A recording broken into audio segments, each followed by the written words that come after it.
my mental breakthrough, my emotional breakthrough, how I would hope everyone can start to connect to seeing the value in obtaining, studying, researching, embracing our African heritage and our African history.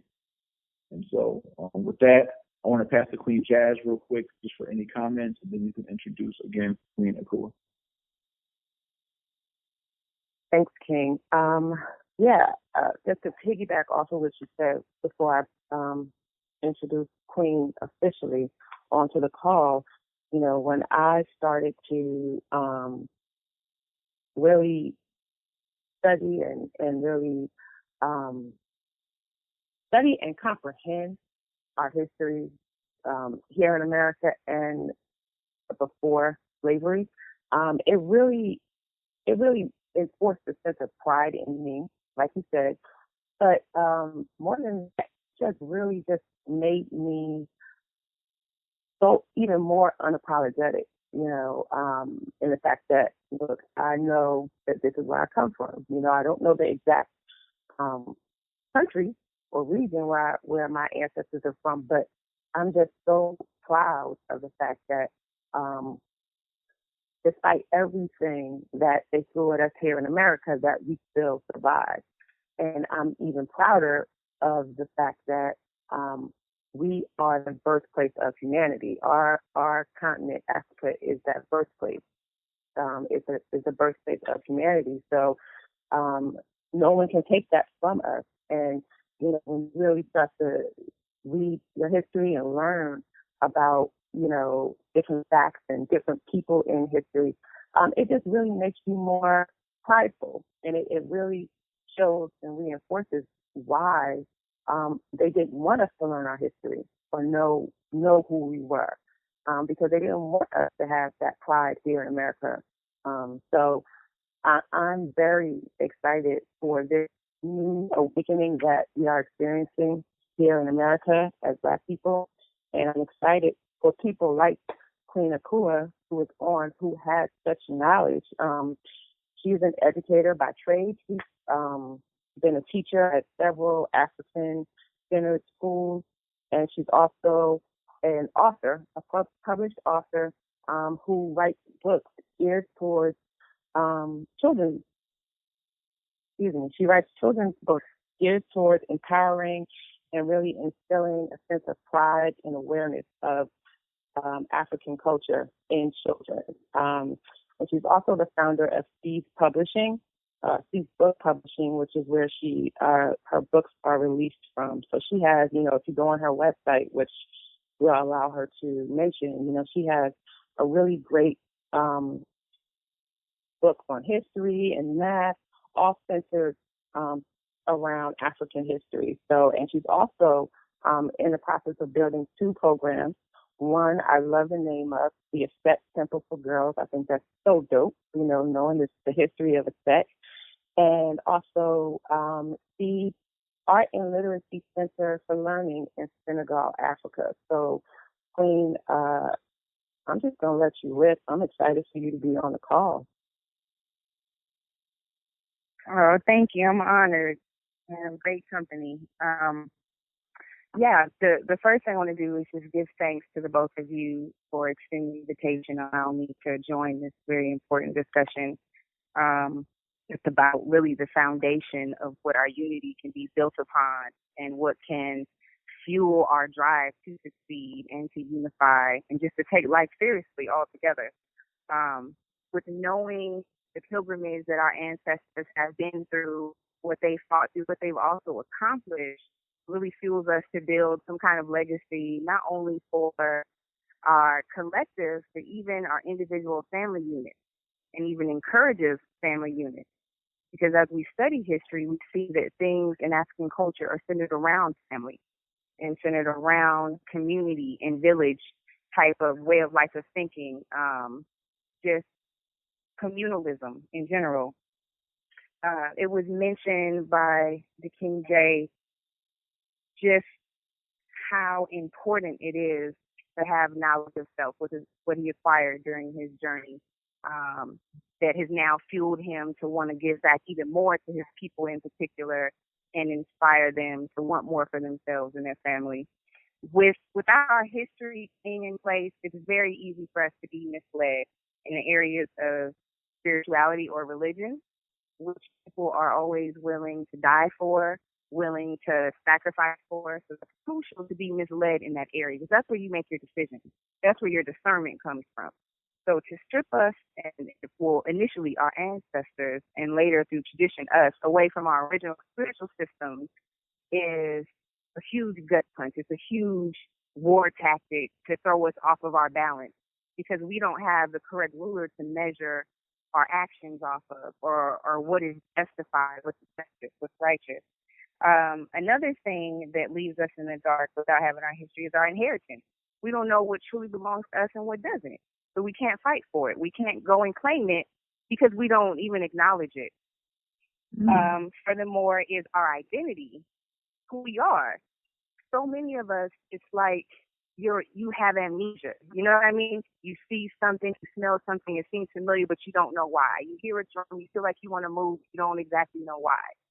Little by little, it comes to you, and if you're open, you are awake, and you stand in the light, you decide to reclaim your identity, and you can realize, okay, this is why these things are familiar.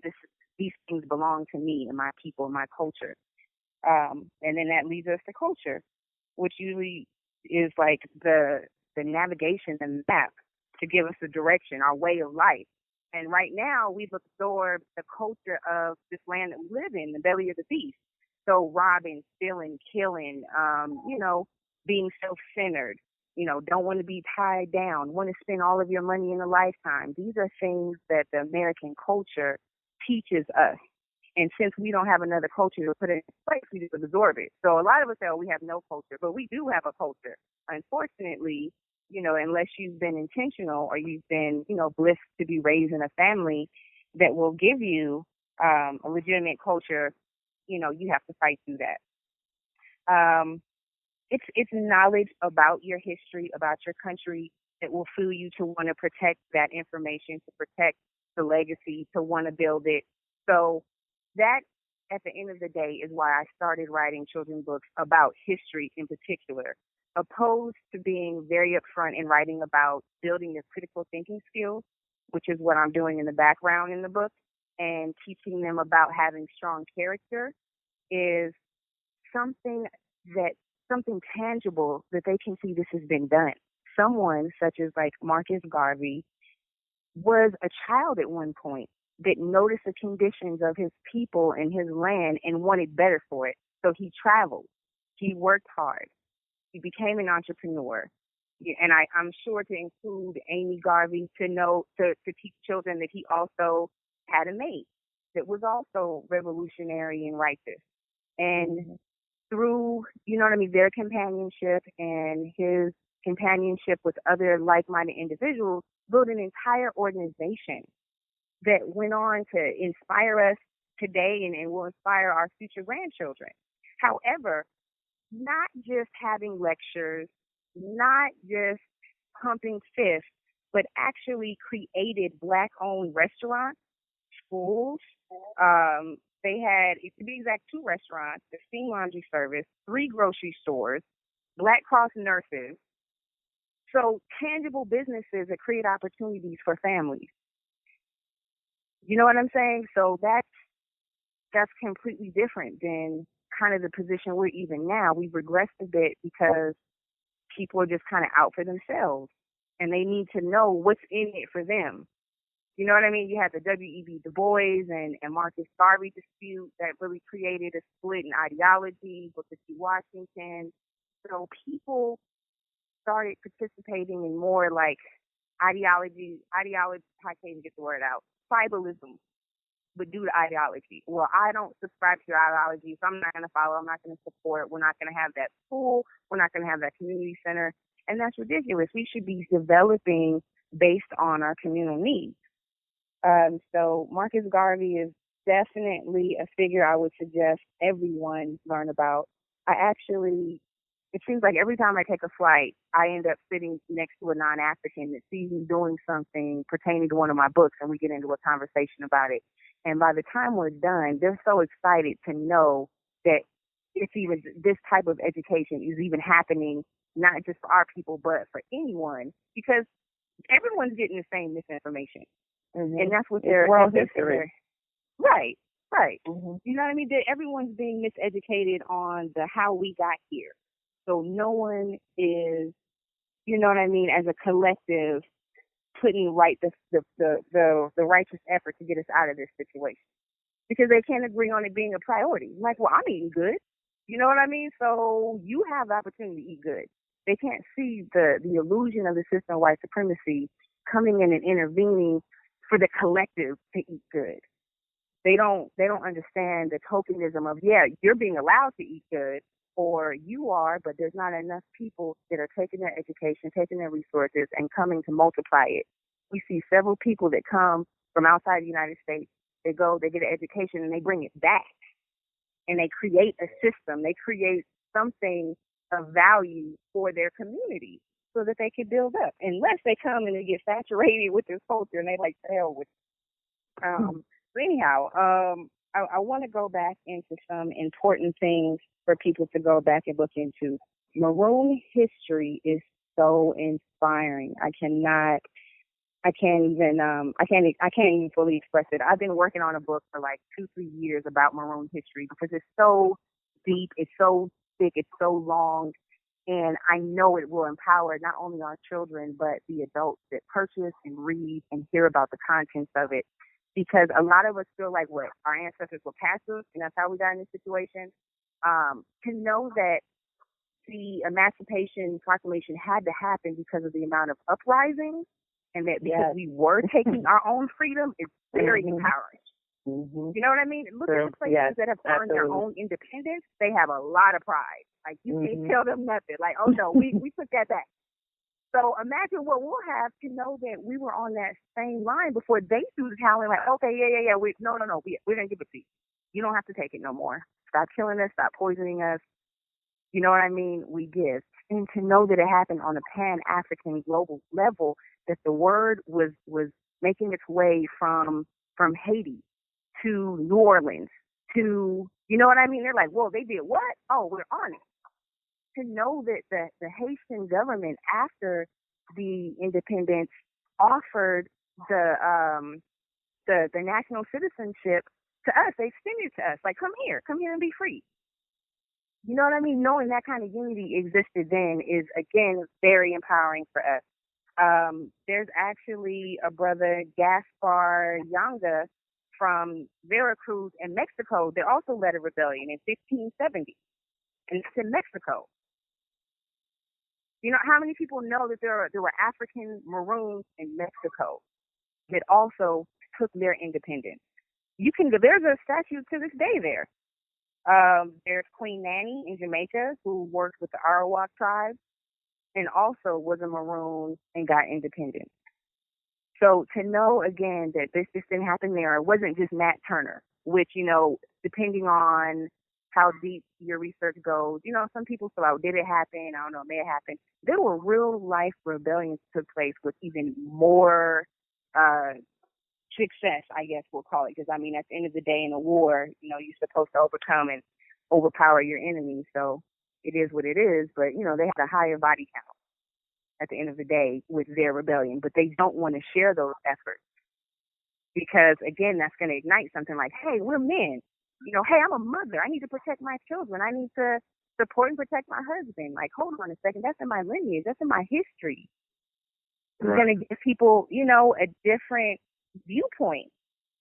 So knowing about Denmark Vesey, that was in the 1800s, and that was here, which, again, was even more successful. And that's not taking anything from Nat Turner at all, in no way. But we definitely have to question anyone who's popular amongst all of us in the United States. Okay, why are they putting them in front of us? Why are they okay with Harriet Tubman? Because they don't want us to know about Queen Zinga. They don't want us to know about Queen Nanny. Harriet Tubman went on and fought, you know, with this country in the military. Yeah. So you can know about her because at the end of the day, we know that, slavery, the enslavement of our ancestors was not cool. So everyone can openly acknowledge that, and she was against that, but she worked with, people who identify themselves as Europeans to accomplish it. So it's okay to admire her. But someone like Queen Nzinga, who dealt with a lot of strategy and led an army, no, not really. People like Queen Anne, who used herbs and medicine, went into the hills and again using strategy, was able to lead men. We don't need that. So this is the significance of us going deeper, and not for rhetoric, not for debate purposes, not to say that you know it, but when you get up and you got to push yourself to go to that job until you can create a job, and you know what you're fighting for, you know what you're trying to create, you know that you want your children to be proud and to extend the legacy that you're building or you're already a part of. I found the deeper I go into my own genealogy, I find I'm doing a lot of the same things my ancestors did. They've always been in education. And I was like, wait a minute, what? I come from priest and priestess. I found out that I come from a lineage of maroons on one side and revolutionaries on the other side. So that empowered me. And that's my own personal African history. So as a collective and a person on a personal level, it's just, at the end of the day, it's empowering and it helps you put things in perspective.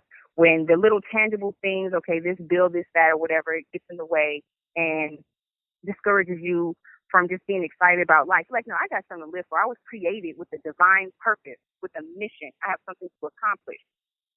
You know what I mean? Your drive is just completely different.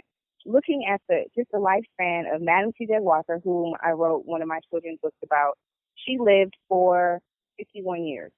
You have Garvey, 53. And look what they accomplished in those 50 some odd years. Things that we feel like, oh, our children's children will finish it, we'll start the revolution, You can see plenty of traction in your lifetime if you're serious and dedicated. If you're not doing it for life, if you're not doing it to say you're doing it, it's going to take some humility, it's going to take some research, some patience. But in studying, again, our history, you'll get strategy. You'll see the roadmap. Okay, that's been done and this happened. This time we're going to go this way. Okay, we need these kind of allies. Okay, so let me sell something that everyone can buy and recycle the money with my people, like everyone else is doing, which makes common sense. Let me make sure my household eats before everyone else's. No big deal. Studying spiritual, the history of different spiritual systems, such as Kemetic science, very important.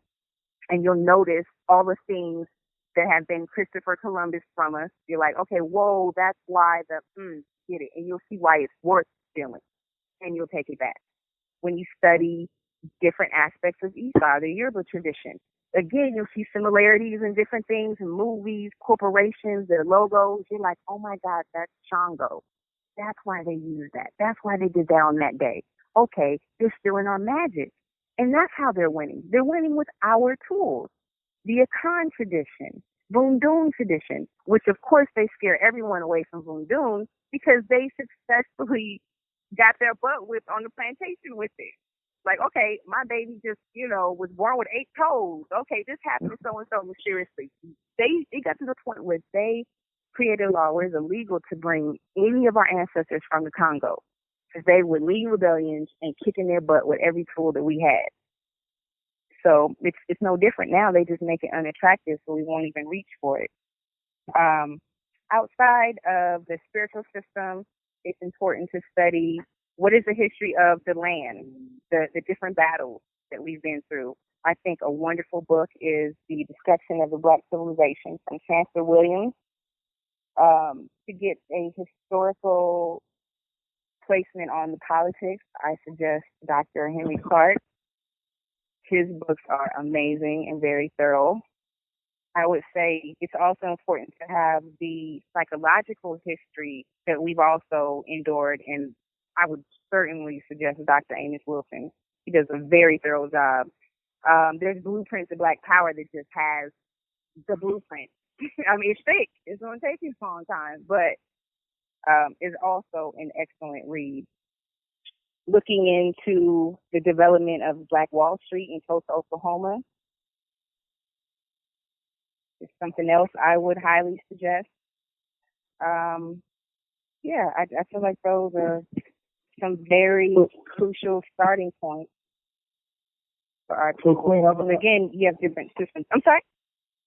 oh, this is Jay. I don't want to butt in and disrupt your flow. I did want you. I love what you said, and I want to talk about a little bit about the assimilation. How you talked about the figures that they promote to us, the Black heroes they promote to us, all typically the ones that assimilated to their ideologies, ways of thinking, which is why, like, even Martin Luther King is such a national hero, but Malcolm X is so shunned. Or, like, so many, and that didn't go along with the agenda. You could have been a civil rights leader or slavery protester, but as long as you were one that was assimilated at some point, that's cool. But if you were all too about your people and super African, like, nah. But before we get to that, do you have any insight in regards to not just the African American heroes or stories, but those actually in Africa, in our homeland, that also are inspirational for us?